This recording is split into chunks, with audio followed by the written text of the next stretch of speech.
ما مردم آریایی تبار هستیم، در دنیا یکی از زیباترین مردم هستیم و خود سر لباس هایی که من میبینم هر یک گوشه دیار مملکت ما خودش با رسم و آیین های خودش، طعام های ملی خودش، سر و لباس های ملی خودشان چقدر زیبا است.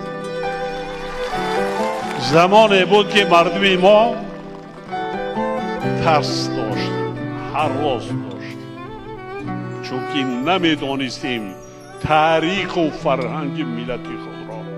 این انا همین نشانه های دلیل قدیمه بودن زبان و فرهنگ و تمدن ملت تاجیک است. ما باید احیا کنیم. خود جشن نوروزم تاریخم جشن زیبایی پرستی است، جشن تازگی و آزادگی است. بیایید تا سر لباس های بیگانه را مخصوصا آن بانه هایی که وی میکنن دور کنیم. اون فرهنگ ما نیست، اون معقل شما را نشان نمیدهد. سطر و حجاب و دیگر نیست. نه، برای تنها صنعتکارا نیست.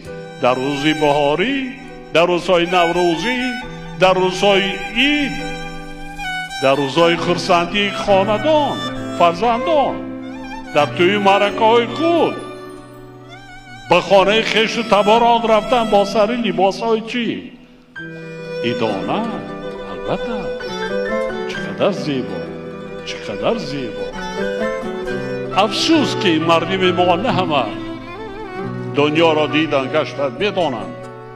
یک چیزی که دیدن تیز قبول میکنن. یکی من فکر میکنن این موقت است. ما پیش رایی نمیگیریم، نمیگذاریم. ما دولت خود را داریم، فرهنگ خود را داریم، فرهنگ باستانی خود را داریم، تمدن قدیمه خود را داریم، سر لباس های ملی خود را داریم. پدر مادرای ما هم در وقتش در عصرهای گذشته همیشه لباس داشت، همین گونه طرز زندگی داشتن. یعنی اینها ریشه های ما هستند.